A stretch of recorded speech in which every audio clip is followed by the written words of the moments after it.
Hello दोस्तों, नमस्कार। श्री शिवाय नमस्तुभ्यम, हर हर महादेव। मैं पूजा पांडे अपने चैनल में आप सभी का स्वागत करती हूँ। आप सभी कैसे हैं ये बताने के लिए कमेंट बॉक्स में हर हर महादेव जरूर लिखिएगा। तो फ्रेंड्स, आज की वीडियो में जानना है कि पुत्रदा एकादशी व्रत का नियम और संतान प्राप्ति का उपाय। तो आइए जानते हैं पंडित प्रदीप मिश्रा जी द्वारा। जितनी भी माताएं एकादशी का व्रत करती, बहुत ध्यान से सुनना आज की कथा को। शायद जिंदगी में मिली ना मिली, पर ये कथा का रिश्ता तो बहुत ध्यान से सुनना, ध्यान से। स्कंद पुराण यहाँ तक कहती है कि इस कथा के चरित्र को जो श्रवण कर लेता है उसको 26 एकादशी करना भी नहीं पड़ती। इस एकादशी की केवल ये कथा सुनकर ही वो तर जाता है। बहुत ध्यान से सुनना इसको, कथा तो बड़े भाव से सुन लो इसको। पुत्रदा एकादशी पूरे साल में 2 बार आती है। एक श्रावण के महीने में आती है, दूसरी पोषादिक क्रम में। जिस नारी को संतान नहीं हो रही हो, बहुत प्रयास कर लिया हो, पुत्रदा एकादशी पूरे साल में 2 बार आती है। एक श्रावण के महीने में आती है, दूसरी पोषादिक क्रम में आती है। पुत्रदा एकादशी होती है, ये संतान की वृद्धि करने वाली होती है। शंकर जी के मंदिर में जाकर, भगवान शिव के मंदिर में पूजन करके घी का 1 कटोरी में घी और 1 कटोरी में खीर शंकर के सामने रख देते हैं। भगवान शंकर के मंदिर पर चौखट पर घी का दिया लगा देते हैं। शंकर जी की चढ़ी हुई 1 बेलपत्र साथ में रखें और 1 बेलपत्र को उठाकर शंकर जी के मंदिर की चौखट पे ही बैठकर चबा चबा कर खा लेते हैं। जो 1 बेलपत्र लेकर आए हैं वो अपने पति को खिला देते हैं। कहते हैं पुत्रदा एकादशी के दिन ये कर लेने पर संतान की प्राप्ति हो जाती है, पुत्र की प्राप्ति हो जाती है।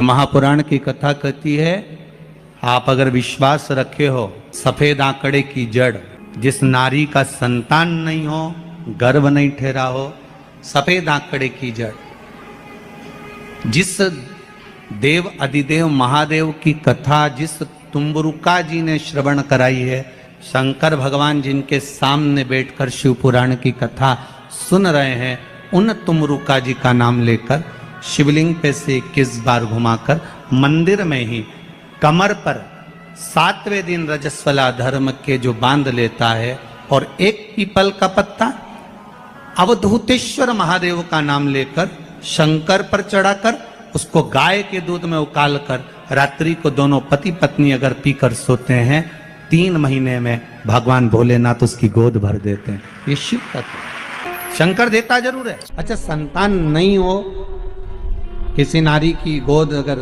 स्त्री की गोद अगर खाली रह जाए तो भी दुख होता है उसको कि मेरे घर में औलाद नहीं, संतान नहीं।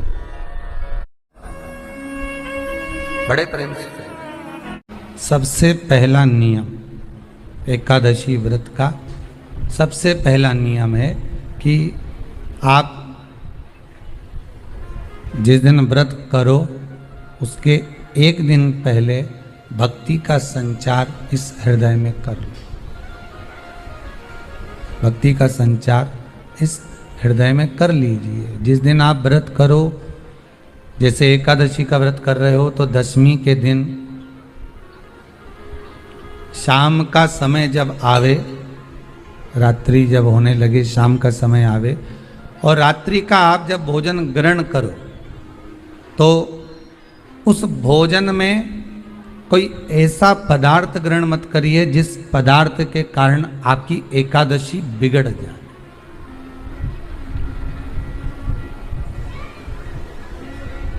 कोई बेकार भोजन में ग्रहण नहीं करना,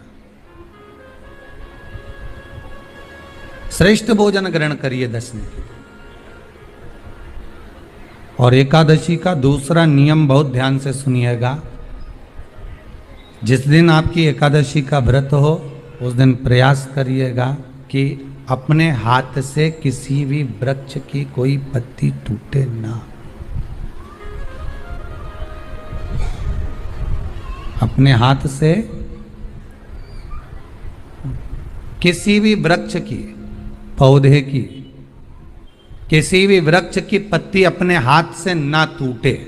बहुत ध्यान दीजिएगा महाराज। एकादशी का ये दूसरा नियम है कि अपने हाथ से किसी पौधे की, किसी वृक्ष की, किसी डाली की कोई पत्ती टूटे ना, कोई पत्ती ना टूटे, इसका प्रयास करिए।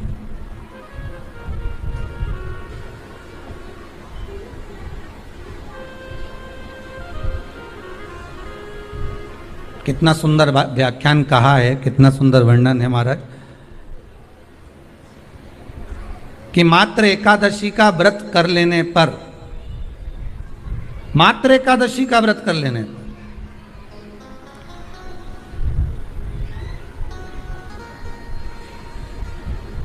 जो पूर्व में किया गया हमारा पाप कर्म है, हमने किसी जीव की हत्या करी है, हमने किसी को कष्ट प्रदान करा है, हमने किसी को अपशब्द कहा है, हमने किसी को ताने दिए, हमने किसी को आड़ा टेढ़ा कहा है, हमने किसी को गालियां दे दी है, मात्र एकादशी का व्रत ही कर लेने पर ये सारे जो दोष हैं वो समाप्त हो जाते हैं।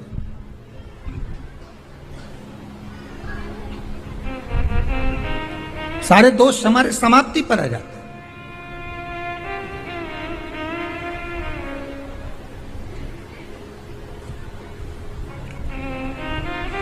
अब एक विचार करिएगा थोड़ा सा अपने मन में, अपने चित्त में, अपनी वृत्ति में एक बात उतारिएगा, एक अपने मन में एक बात को उतार कर रखिएगा कि आप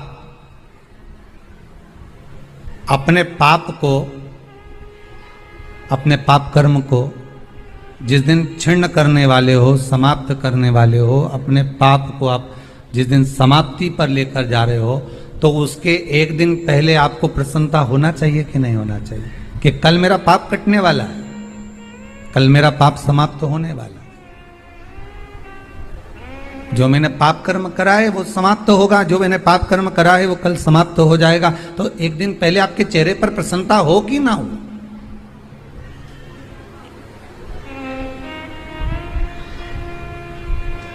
और चेहरे पर वो प्रसन्नता आपके आना चाहिए कि कल मेरा एकादशी का व्रत है, आज दशमी है, कल एकादशी का व्रत है, तो कल मेरी जब एकादशी का व्रत रहेगा तो मेरा ना जाने कितना कितना पाप, कितना कितना असत्य, कितना कितना झूठ, कितना कितना प्रपंच वो समाप्त हो जाएगा। इसमें मुझे प्रसन्नता हो, इसमें मुझे आनंदता हो।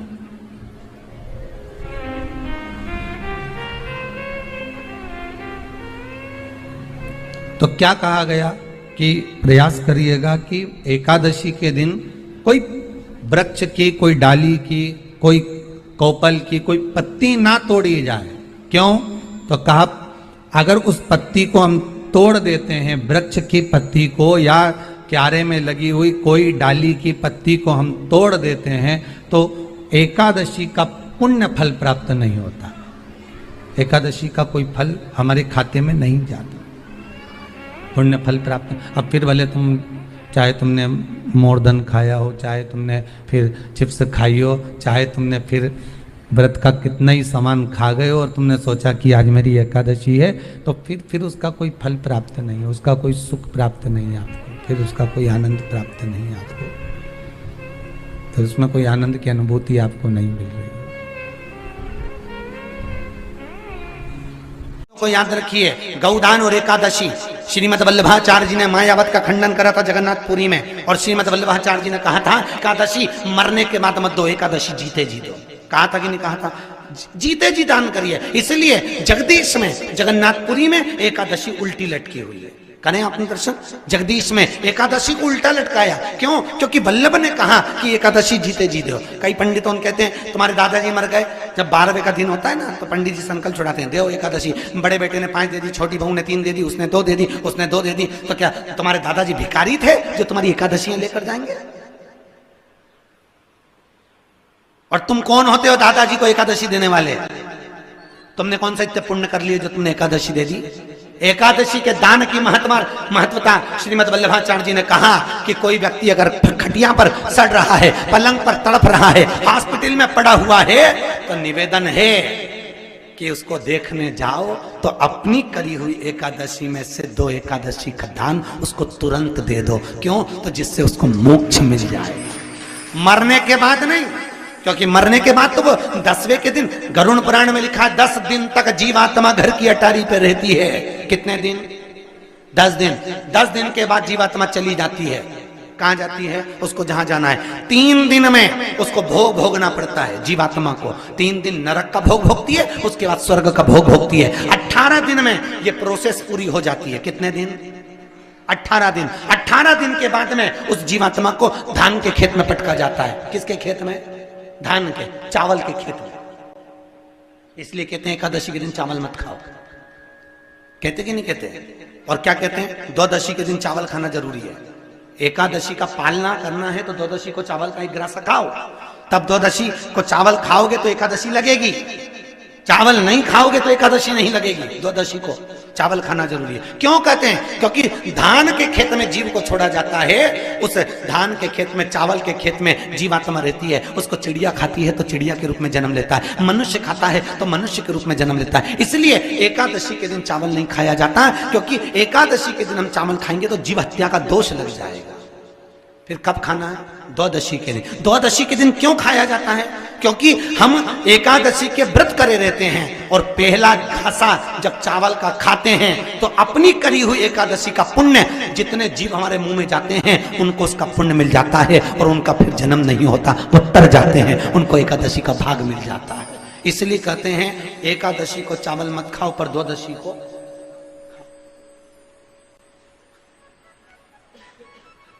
खाइए। 10 दिन तक जीवात्मा है और आपने एकादशी कब दान दी? बोलो जम के। 12वें के दिन, 13वें के दिन आपने एकादशी का दान दिया, वो मिली उनको? अरे बोलो अच्छे से। कई तो अभी तक कर रही होगी, हमारे दादाजी के निमित्त की कर रहे हैं, कर ले। फिर वही वाली बात आ गई, गुलाब के फूल में पानी जारी है।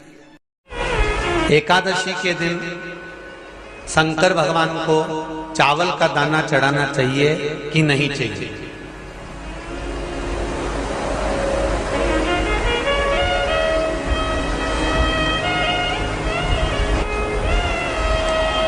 बीमार व्यक्ति से व्यक्ति है बहुत रोगीला, उसको बहुत रोग है, शुगर है, बीपी है, थायराइड है, सब कुछ है उसको, और वो रोगीला व्यक्ति जब डॉक्टर के पास जाकर पूछे, डॉक्टर साहब मेरी तबीयत ठीक नहीं रहती है, मैं बहुत कष्ट में रहती हूँ, बहुत तकलीफ है शरीर में, और अभी सावन का महीने का व्रत आ रहा है डॉक्टर साहब, 1 महीना में व्रत करती थी पहले, करूं कि नहीं करूं? तो डॉक्टर साहब क्या बोलेंगे? बोलते जाओ जरा जम के। डॉक्टर बोलेगा कि आप व्रत मत करो। डॉक्टर एक बात कहेंगे, शरीर स्वस्थ रखना है, व्रत बाद में हो जाएगा, अगले वर्ष कर लेना, पर अभी शरीर को सही रखने के लिए दोनों समय अपने शरीर को, व्रत बाद में भी हो जाएगा, अगले वर्ष हो जाएगा।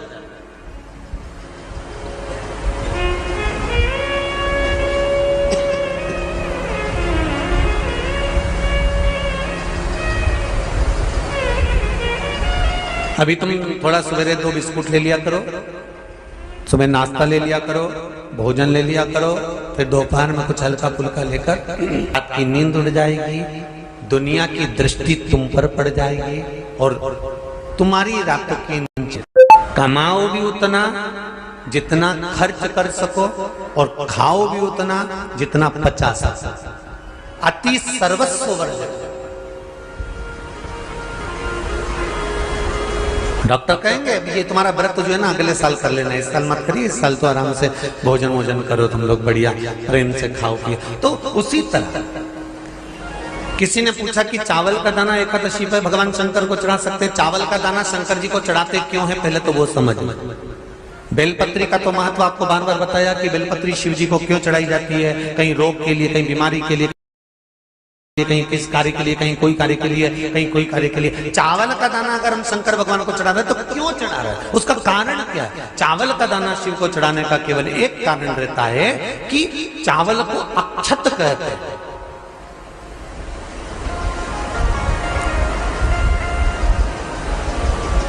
अक्षत का मतलब होता है अक्षय,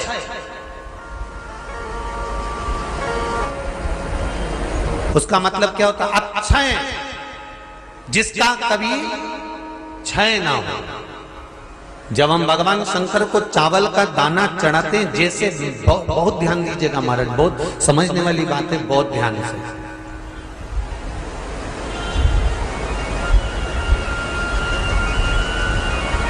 चावल का दाना हमारे मस्तक पर तिलक करने के बाद पंडित जी क्यों लगाते हैं कि भगवान जैसा समय आज चल रहा है, आप पूजन कर रहे हो, पाठ कर रहे हो, दान कर रहे हो, पुण्य कर रहे हो, सत्कर्म कर रहे हो, भजन कर रहे हो, मेरा देव अधिदेव महादेव, मेरा नारायण, मेरा सत्यनारायण भगवान, मेरा राम जी, मेरा विष्णु जी, मेरा भागवत मैया, मेरी रामायण मैया, ब्राह्मण मस्तक पर तिलक लगाने के बाद चावल इसलिए लगाता है कि जैसा समय आज चल रहा है, भगवान तुमको ऐसा ही समय बनाकर रखे और तुम ऐसे ही चार चांद लगाते रहो, दान पुण्य संकीर्तन करते रहो, इसलिए मस्तक पर चावल का दाना लगाया जाए।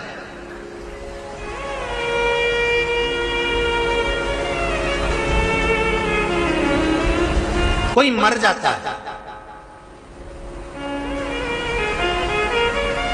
मरने के बाद जब तक पगड़ी नहीं होती तब तक माथे पर तिलक नहीं लगाते। किसी पंडित जी से पूछो, ब्राह्मण देवता से पूछो, ब्राह्मण देवता ये कोई मर गया और हमारा तो नियम है कि हम सिर पे तिलक लगाते हैं, चावल लगाते हैं, या पंडित जी से हम तिलक लगवाते हैं, मंदिर जाते हैं तो मंदिर में जाके तिलक लगवा के हम चावल का दाना लगवाते हैं, क्यों नहीं लगाते? उसका कारण क्या है? जब किसी के मरने के बाद 10 दिन तक 12 दिन तक मस्तक पर तिलक क्यों नहीं लगाया जाता? 10-12 दिन तक माथे पर तिलक या चावल क्यों नहीं लगाया जाता? उसका कारण है कि ये जो समय आया है, तुम्हारे यहाँ जो गमी हुई है, तुम्हारे यहाँ कोई मर गया है, तुम्हारे यहाँ किसी के प्राण छूट गए हैं, तो ब्राह्मण इसलिए तिलक नहीं लगाता आपको, इसलिए चावल का दाना नहीं लगाता कि ऐसा दिन भगवान अब ना लाए, इसको अमर ना करे, इसको अक्षय ना करे, इसको प्रबल ना करे। और जब चावल का दाना, तो यहां शिव महापुराण की कथा करी, चावल का दाना हम शिव जी को क्यों चढ़ाते हैं, भगवान को क्यों समर्पित करते हैं, भगवान की पूजन में अक्षत क्यों समर्पित करते हैं, चावल क्यों समर्पित करते हैं, उसका कारण क्या है? तो कहा आज मैंने जब चावल का दाना आपको समर्पित करा है, जिस भाव से, जिस विश्वास से, जिस श्रद्धा से, जिस मन से मैं आपको रिझा रही हूं, हे भोलेनाथ मेरी ये मनोकामना पूर्ण कर, इसको अक्षय कर देना, इसको अमर कर देना, बस इतनी कृपा आप कर। अब किसी ने पूछा एकादशी के दिन चावल चढ़ाए कि नहीं चढ़ाए, तो यहां तो सीधी सीधी बात है, बीमारी देखकर थोड़ी ना आती है कि नवरात्र चल रहे हैं कि सावन का सोमवार चल रहा है, बीमारी तो बीमारी। तुम चावल मत खाओ। तिरुपति कौन कौन गया? हाथ उठाओ। ठीक है। जगन्नाथ जी कौन कौन गया? हाथ उठाओ। हाँ ठीक है। द्वारका जी कौन कौन गया? हाथ उठाओ। ठीक है। बद्रीनाथ कौन कौन गया? हाथ उठाओ। ठीक है। एकादशी के दिन कभी तुम बद्रीनाथ चले जाओ, एकादशी के दिन तुम द्वारका चले जाओ, एकादशी के दिन तुम तिरुपति चले जाओ, एकादशी के दिन तुम जगन्नाथ चले जाओ, एकादशी के दिन तुम्हारी मर्जी पड़े भगवान के किसी धाम में चले जाओ और भगवान को भोग लगाओ और उनकी थाली को झांक कर देखना, उसमें चावल जरूर मिलेगा। उसमें ऐसा नहीं है कि चावल नहीं मिलेगा। बद्री नारायण में भगवान को चावल का भोग लगा हुआ मिलेगा, द्वारका में चावल का भोग लगा हुआ मिलेगा, आपको जगन्नाथ में चावल का भोग लगा हुआ मिलेगा, तिरुपति में मिलेगा, द्वारकाधीश में मिलेगा, नाथद्वारा में मिलेगा, सांवरिया सेठ में मिलेगा, काकरोली जी में मिलेगा। आप जहां जाओगे वहां पर एकादशी के दिन भगवान को चावल आएगा, क्योंकि भगवान के लिए परहेज नहीं है। जो काम में डूबा हुआ है, जो आसक्ति में डूबा हुआ है, जो लोभ में डूबा हुआ है, जो वासनाओं में डूबा हुआ है, जो तृष्णा में डूबा हुआ है और जो माता के गर्भ से जन्म लिया, एकादशी के दिन चावल उसको नहीं खाना। बहुत सुंदर संवाद है, ध्यान दीजिएगा। जिसके घर में कमाने वाले 2-4 हैं, पैसा तो आ रहा है और घर में टिक नहीं रहा, डॉक्टर में, पुलिस में, एक्सीडेंट आदि में, कहीं गलत जगह पर व्यसन में अगर पैसा जा रहा है, जुए में, मांसाहार, मदिरा पान, या कहीं आया पैसा आने में कमी नहीं, आ रहा है पर टिक नहीं रहा, रुक नहीं रहा। कोई मांगने आ गया, दे दिया, फिर वहां से अपने पास नहीं आ रहा, अपन कह रहे हैं भैया हमारा पैसा लौटा दो, नहीं आ रहा। तो महाराज शिव महापुराण की कथा कहती है, एकादशी के दिन गंगा के जल में मात्र 7 बेलपत्री डालकर जो नंदीश्वर भगवान अर्थात जो शंकर जी के शिवलिंग के सामने नंदी होता है, उस नंदी के चरण पर गंगा का जल चढ़ाकर बेलपत्री शिव पर समर्पित कर देता है, उसके घर में रुपया रुकना चालू हो जाता है, फिर वो गलत जगह पर नहीं जाता, गलत स्थान पर वो धन जाएगा ही नहीं। बेटा अगर व्यसन में पड़ा हुआ है, मदिरापान में पड़ा हुआ है, मांसाहार में, जुए आदि में जा रहा है, तुम्हें लग रहा है कि मेरा बेटा गलत मार्ग पर जा रहा है, ये मित्र दोस्ती गलत हो रही है, वो सही जगह पर आ जाए। करना है एकादशी।